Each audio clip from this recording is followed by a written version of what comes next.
Okay. When you want to differentiate anything, you always got to find the gradient. Okay, so the whole idea behind this is you got to find out what the gradient is, right? Okay.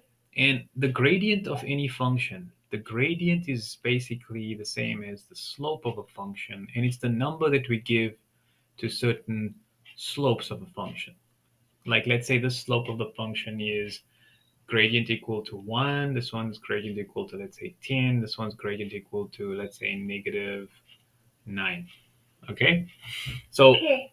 those are different slopes. Now, the slope of the function is basically given by dy dx. Okay?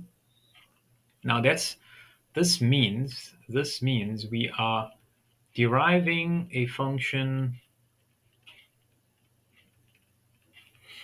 y with respect to x. And we can do this using the power rule on a normal day with a normal simple function like 2x squared. And if I find the derivative, which is the same as y dash, if you want to call it, I would then take the power to the front and multiply it. I'll get 2 times 2, x to the power of 2 minus 1, which is equal to 4x. And that will be the gradient function. All right, so that's going to be the gradient as a function of x. Okay. But now the chain rule is a little bit more complicated when we're given a different kind of example. For the chain rule, let's suppose I give you an example where I've got y is equal to x squared plus 1 to the power of half. The questions are not, the entire expression is not given in a straight line like 2x squared plus x plus 2 where you can derive each term. It's given in a bracket with a power, so you've got to distribute the bracket and you've got to apply that half to the bracket, which is the same as the square root of x squared plus 1. So now you're deriving something that is covered up with the square root. In order to do this, we use the chain rule. In the chain rule, basically what we do is we assume the inside as something else. So let's say we let x squared plus 1 equal u. Okay? Okay. If I do that, it'll become u to the power of half. Okay? Oh. Now, I can derive this using the power rule quite quickly by saying dy du will become a half u to the power of a half minus 1, which is negative half. All right. Yeah. I can also rewrite this with a positive power by bringing the u into the denominator, making it Okay. 1 over 2u to the power of a half. All right, now that I have that, I have dy du. Now, the ultimate aim is to get dy dx. So Yeah. how am I going to get dy dx with dy du? The only way I'm going to do that is if I put it over here, the only way I'm going to do that is that I know if I want to extract, if I know I've got dy du now, right? I've got that over there. Is it there, right? In order to go here, I've got to multiply by dx and I got to work out du dx You did. Oh. because it'll cancel out and then I'll be left with dy You what do you? dx. Can you Oh, see do that? you want to? Yeah. Okay. So du is almost like an intermediary. It's a means to find dy dx. Okay. Okay? So I have definitely found dy du. Here's it here. And now du dx is what I'm looking for. So I know that this is u. So from here, I can find du dx by deriving this function with respect to x, and that will become 2x. All right, that'll become 2x like that. All right, so du dx is equal to 2x. So there we Okay. go. I found the 2. I found dy du, and I found du dx. And so now if I multiply them, if I multiply these two, so I bring these together and I multiply it, it's going to equal dy dx, Oh. right? Yeah. Okay, so that's what we want to find. So we're going to say dy dx is equal to, let's take this one first, 1 over 2u to the power of a half multiplied by 2x, all right? In this case here, it's going to be just 2x, right? Now, what's the problem with this function? I have a u in, Denominator. We yeah, can't be so differentiated with denominator. that's it. So I mustn't forget to replace that as well in there. You can replace it over here directly if you want, 1 over 2x squared plus 1 to the power of a half, all right? Or you can replace it over here. And once you get used to this, you'll be able to do this in one go completely. 2's cancel, you'll be left with x over the square root of x squared plus 1. Oh. All right, that's x squared, that's a half, right? So let me just write it rather like half. So I got x squared plus 1 to the power of a half. With the 2's canceling, the x goes to the top. And that's my final answer. Wow. All right. Now, that was when I used the method we're using u, right? Now, let's say you don't want to use u. Let's say you just want to try and figure it out without using u. So let's say I'm given y is equal to x squared minus 2 to the power of 4. Now, I'm going to keep it simple. I'm going to keep it really simple over here. What we're going to do is we're going to derive the inside, okay? Let's find the derivative of the inside. And when we derive it, we get 2x, all right? Yeah. And then I multiply it by the derivative of the whole thing, and I keep it as a bracket. So what I'm going to do now is move the 4 to the front. It's going to become 4 times x squared minus 2. And 4 minus 1 gets you 3. So that becomes 8x x squared minus 2 to the power of 3. Oh, yeah. All right. I did that really fast, you can see. Yeah. So step 1, let me just go through that again. All right. Okay.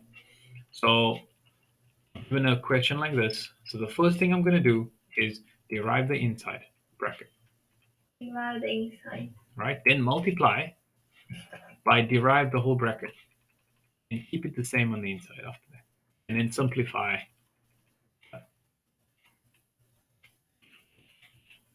Oh. All right, I'm going to put a question up now. This question is, so you try this. So, sir, I want to ask is like for the 2x plus 4 bracket x squared minus 2 bracket power of 3. For the x squared minus 2 power of 3, for that bit, we can't really differentiate another time, right? No. We could differentiate once, and this Yeah. is the result of that. Yeah. So this is the first differential. Now we can differentiate the whole thing again if we want, but then we got to use a different rule. We can use the product rule because now we're dealing with two different functions. But using the chain rule, we can stop there for now. Oh. Yeah. Okay, I got it. All right. Let's try this next one. I'm going to give you the function of y, and I want you to derive it. It's going to be, let's start with a simple one, x plus 2 to the power of 3. Find the derivative of this function. Is it equal to 3 bracket x plus 2 bracket power of 2 times 1? Yeah, awesome. That's the perfect answer there. All right, let's pick it up. I'm gonna increase the difficulty then just a little bit now. Good. All I'm right, ready. all right, good. Here we go. So the next one I've got here is y is equal to x squared minus 1 to the power of 3 over 2.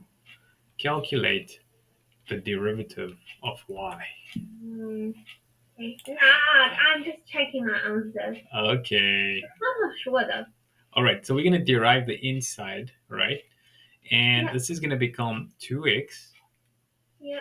all right, because the 1 disappears, power rule over there. And then multiply by the entire bracket. So this is going to go in front, become 3 over 2. Then we're going to minus 1 and write the same bracket. That's the same as 2 over 2. 3 minus 2 is 1. 1 over 2. Oh, and Okay, and then the 2's cancel, leaving you with 3x and x squared minus 1 to half. oh my god, I got wrong. I forgot the two. Okay, so yeah, and you can also write it in third form. So No, don't, yeah, yeah. yeah. I forgot the F. Okay, all right, try another one. All right, the next one. The next one is um, y is equal to 3x plus 2 to the minus 1. Okay, I'm going to pause, wait for you to try this, Okay. all right? I'm going to go through it. Okay, so you're right. That sounds good. So you're going to first derive the inside, which will get you 3. Yeah. Then you derive the outside, which will get you a negative 1, 3x plus 2, and then minus 1 is minus 2. So that becomes minus 3 divided by 3x plus 2 all squared if I bring it into a positive power. Oh my god, I forgot to time the negative one with three together. Okay, so remember that this power always, when you bring it to the front, it becomes multiply. Okay. Okay, so you end up multiplying the inside, that number, and the derived part. So it's 3 parts, right? A, Okay. B, C. Let me see. Okay. All right, let's try another one of these. Okay.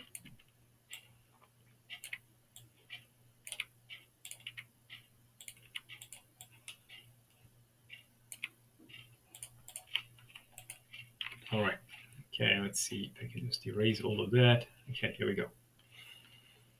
The next one is given as y is equal to x squared minus 5 cubed.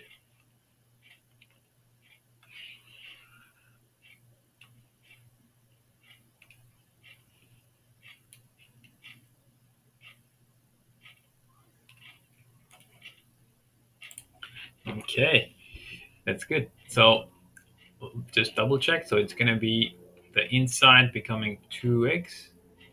Then Yeah. we multiply by that 3. And then we multiply by this bracket and minus 1. And that becomes 6x multiplied by x squared minus 5 squared. And you got that one, right? Yeah. Okay, well done. Okay, now the function inside the bracket can change into any function at all. So if you have a function like the square root of x minus 1 to the power of 4, okay, Oh. and you want to find the derivative of this, the first thing you have to do is remember that the square root of x is the same as x to the power of half. All right, so this is the same as x to the power of half minus 1 to the power of 4. Okay. And when you derive that, you get half x, and then half minus 1 is negative half. Yep. And then you multiply that by 4x to the half minus 1 cubed. And we just got to neaten it up. Bring that into the denominator. The 2 will cancel with the 4 twice at the top. Bring this into the denominator to become root x, right? Yep. And this can also be root x minus 1 cubed. Done. Mm. Okay. Okay, so we got here the radius of a circular fungus is increasing at a uniform rate of 5 centimeters per day. Okay, so it's circular. At what rate is the area increasing when the radius is 1 meter? The first thing we have to do for this question is we have to develop a formula. Now, the one thing you can see in here is that we are dealing with something that has a radius Yep. and is circular. So let's quickly just sketch it. All right, let's sketch a circular something. Okay, and we got a radius, so let's call the radius r.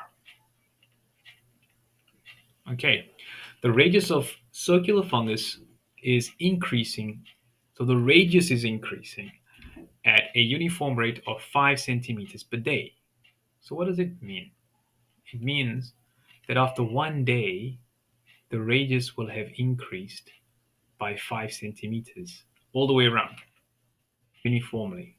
Okay, if I can possibly draw that. So all the way around uniformly, the radius is increasing by that amount. Okay, there we go. This one is good. Yeah. Yeah. So it increased after 1 day by 5 centimeters, and that's in 1 day. And it increases everywhere by 5 Yeah. centimeters.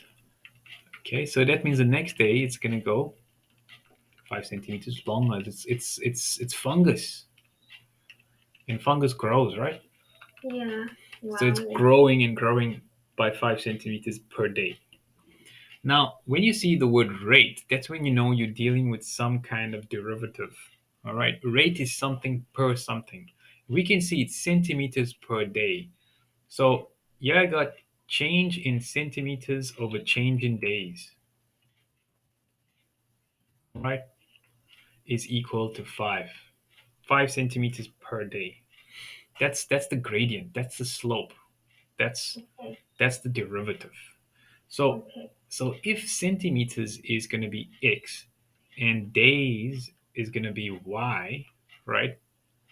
Or centimeters is going to be r, which is a radius, and days is going to be d, then we saying that the change in r over the change in d is going to be equal to 5. Oh. So dr dd will equal 5. Oh. All right, the rate of 5 centimeters per day. Okay.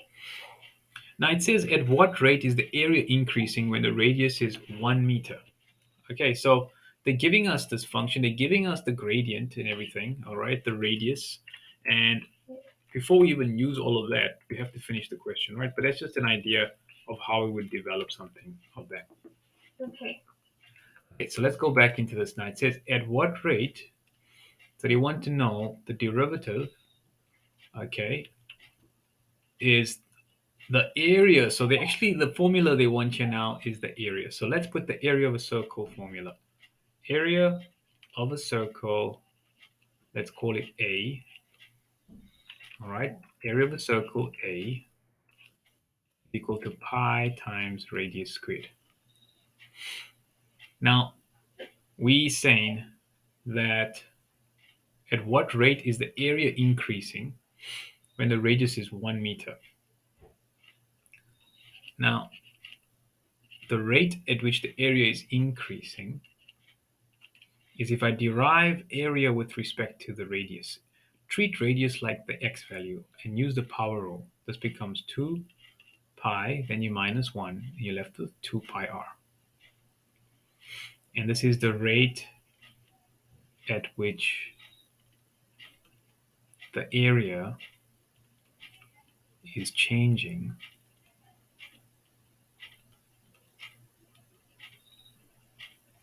with the radius. Okay? Oh. And now they're saying the radius is 1 meter. At what rate is the area increasing when the radius is 1 meter? You Okay. just like replace the R uh for one, so you just calculate for dA over dr. Yeah. Right? Yeah, that's it. And we so yeah, if we have to, so what would we do? Would we replace r with 1 or 5 or something like that? Yeah. Which one would we replace it with? With 1. With 1. And if we replace it with 1, we'll get 2 pi, right? Yeah. And that will be the rate of which the area has changed when the radius is equal to 1. So 2 pi is going to be the rate at which the area is has changed, okay, when the radius is 1. Now, why would they even give us the first part then? Because we haven't even Oh, used it. so it should be uh uh Why do you think that we would say get that? Yeah. uh We want to bring in chain rule here, right? yep. Now let's go back and let's see what we said at the start. We said at the start that the rate of 5 centimeters per day is dr over Over dd, I think we said, right? yep. Okay. So the rate of which the radius is changing is dr over dd. Now let's bring these two together. Okay. And how would we bring those together? Let's write them down and say, okay, well, if I bring them together, what will they look like? I've got dA over dr, and I multiply it by dr over dd. The dRs will cancel, and I will be able to find the rate at which the area changes per day. Oh, The radius of a circular fungus is increasing at a uniform rate of 5 centimeters per day. So we know that this over here is 5, and we know that this over here is 2 pi. yep. So at what rate is the area increasing when the radius is 1 meter? It's going to equal 10 pi. Can you see that? Wow. Yeah. Because of that formula, which is part of the chain rule. Oh my god. That is